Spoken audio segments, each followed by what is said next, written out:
Bonsoir et bienvenue dans cette nouvelle édition de l'Africa Tonight.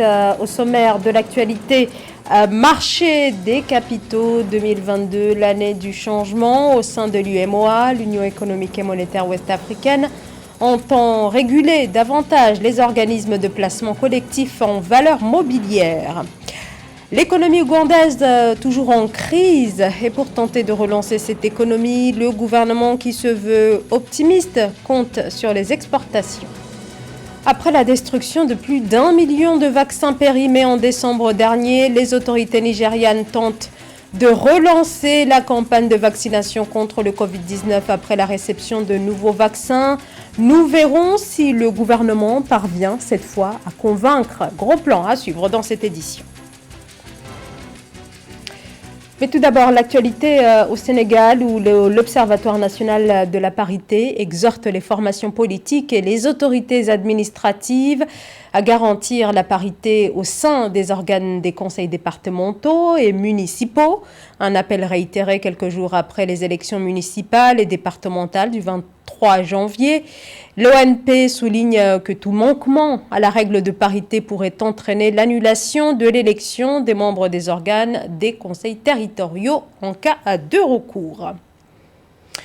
L'Union économique et monétaire ouest-africaine entend intervenir sur les modes d'investissement et leur régulation. Il s'agit pour la sous-région qui comptabilise plusieurs organismes de placement collectif en valeurs mobilières de développer le secteur et d'éveiller l'intérêt des investisseurs. Nathalie Mouffe. Dans le processus de modernisation de sa bourse régionale des valeurs mobilières, l'Union économique et monétaire ouest-africaine lance la promotion de modes d'investissement non institutionnels. Avant la fin du premier trimestre 2022, une nouvelle réglementation sur les organismes de placement collectif en valeurs mobilières, les OPCVM, va entrer en vigueur avec pour enjeux principaux l'intermédiation et la capitalisation boursière. L'activité d'intermédiation a permis donc de pouvoir échanger 336 milliards en termes de valeur de transaction. En 2015, 409 milliards d'échanges en 2016, un repli jusqu'à 136 milliards en 2019. Par la suite, en 2020, 246 milliards. Et vous constatez, cette année 2021, nous avons pu enregistrer 722 milliards de transactions sur le marché boursier. La formalisation des OPCVM répond à un souci de modernisation et de diversification des offres du marché des capitaux en Afrique de l'Ouest. La sous-région compte actuellement 114 OPCVM dont l'encours s'est chiffré à 732 milliards de francs CFA en 2020. Leur principal défi, selon des experts, sera de susciter l'intérêt de nouveaux investisseurs pour ce mode de financement. Même si la bourse nous vient d'autres marchés beaucoup plus matures tels que l'Europe, l'idée n'est pas systématiquement peut-être de calquer les outils de distribution qui existent. Mais encore une fois, je pense qu'il faudra les adapter et voir quel est le bon vecteur, quel est le bon moyen de communication qui permettra d'amener le message jusqu'à la personne. Si c'est organiser une partie de tam-tam dans un quartier et les gens dansent et savent c'est quoi la bourse, il faut y aller. En 2021, l'UEMOA a mis les organismes de placement collectif en valeurs mobilières sous l'encadrement des fonds d'investissement alternatifs. Le nouveau cadre réglementaire vise l'interconnexion entre la bourse régionale des valeurs mobilières de l'UEMOA et les autres places boursières du continent. Alors que la Banque africaine de développement prévoit un déficit budgétaire important, le président ougandais Yoweri Museveni affiche son optimisme quant aux perspectives économiques en 2022. Avec la levée des restrictions dans son pays, le chef de l'État dit s'attendre à une reprise rapide de l'économie. Solène Duplessis. L'Ouganda ambitionne de limiter ses emprunts envers la Chine, des prêts dont la plupart sont destinés à la construction de grands projets d'infrastructures, creusant ainsi la dette publique du pays.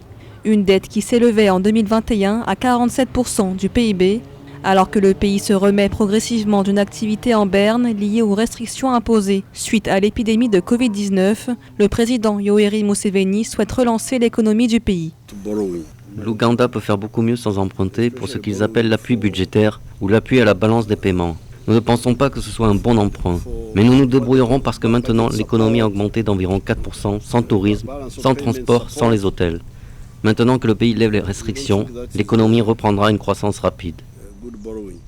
Une croissance que le président prévoit de stimuler grâce aux exportations dans des domaines tels que la viande de bœuf, le cuir et les produits laitiers. L'Ouganda, qui possède un large cheptel bovin, a augmenté sa production de lait, une production qui a atteint 2,81 milliards de litres en 2021, grâce notamment à des investissements réalisés dans plusieurs entreprises laitières du pays. Dans cette région, l'élevage de vaches profite à la fois aux éleveurs, aux agriculteurs et aux cultivateurs. Elles sont une source de grande richesse, elles nous donnent du lait. Maintenant, nous n'importons pas de lait, nous n'importons pas de bœuf. Nous avons construit une industrie de cuir pour les chaussures, donc c'est vraiment une grande richesse. L'Ouganda veut désormais développer le commerce régional. Le pays a récemment commencé à exporter de la viande vers la République démocratique du Congo, qui reste son principal partenaire commercial. Le président ougandais envisage désormais d'étendre ses exportations de produits laitiers à l'international, notamment vers la Chine.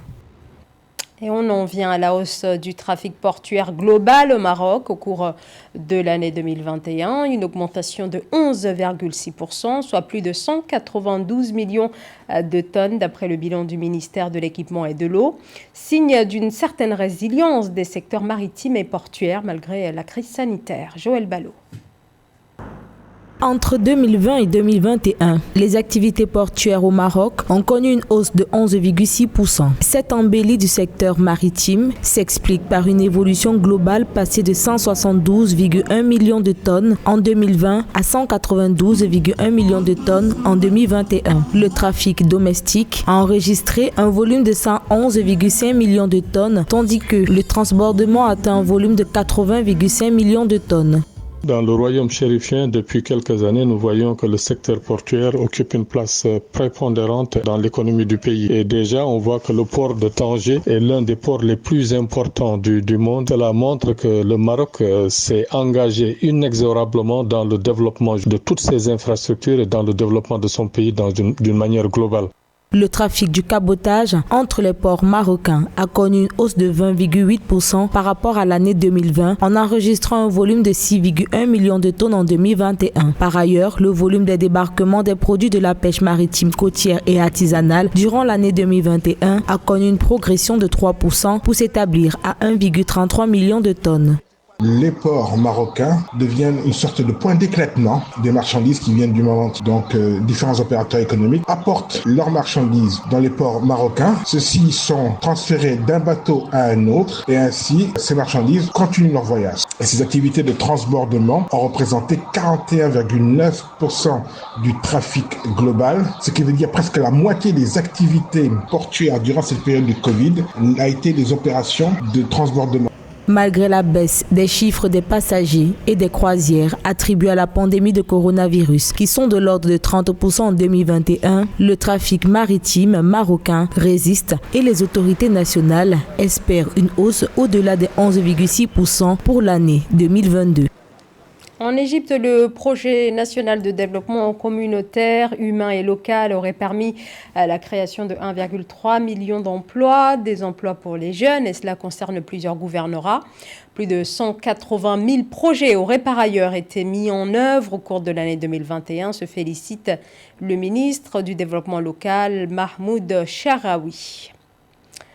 Gros plan ce soir sur la campagne de vaccination contre le Covid-19 au Nigeria, où les autorités tentent de convaincre les populations après le scandale des vaccins arrivés à expiration. Souvenez-vous, fin décembre, les autorités avaient incinéré plus d'1 million de doses de vaccins AstraZeneca données par des pays développés, mais dont la date de péremption était proche. C'est un sujet de la rédaction. Le nouveau déploiement de vaccins va-t-il convaincre les Nigérians après le scandale des doses périmées ? Le pays a reçu depuis le 18 janvier plus de 3 millions de doses de vaccins Pfizer dans le cadre d'un don des États-Unis. Cette fois avec une date de péremption de 6 mois, ce qui devrait faciliter leur distribution selon les autorités. Et effectivement, depuis quelques jours, dans les centres de vaccination contre le Covid-19, il y a un peu plus de volontaires à la vaccination. C'est bien que le gouvernement ait jeté les mauvaises doses. Comme ils l'ont fait, il n'y a plus de raison pour nous de ne pas aller nous faire vacciner. C'est bon pour nous de le prendre. C'est pour notre propre bien et celui de notre famille. Au mois d'octobre 2021, le Nigeria avait reçu 2,5 millions de doses d'AstraZeneca avec une date de péremption courte, de 4 à 6 semaines après livraison. Malgré la campagne de vaccination, seuls 1,5 million de doses ont pu être écoulées. C'est ainsi qu'au mois de décembre, les autorités sanitaires se sont retrouvées dans l'obligation de détruire les vaccins qui restaient. Avant, nous avions peur, mais des gens ont pris ce vaccin et ils vont bien. Ils mènent leur vie normalement. Il n'y a rien eu. Donc dans ce cas, nous avons décidé de nous faire vacciner. Nous avons eu sérieusement peur avant. Peut-être une reprise de la vaccination au Nigeria, pays le plus peuplé d'Afrique, où moins de 5% de la population est entièrement vaccinée contre le Covid-19. Les affrontements dans l'extrême nord du Cameroun ont déplacé plus de 100 000 personnes, dont 30 000 vers le Tchad, selon le Haut Commissariat des Nations Unies pour les réfugiés. Près de 80% de ces personnes déplacées sont des femmes et beaucoup parmi elles sont enceintes. Et elles ont trouvé refuge à N'Djamena et dans les villages situés le long du fleuve Logon. Reportage entre correspondants au Tchad, Mahamat Ramadan. Fatima Eliane, cette réfugiée de 32 ans venue de Seheba au Cameroun pour trouver refuge à N'Djamena, a donné naissance à des triplés le 1er janvier 2022.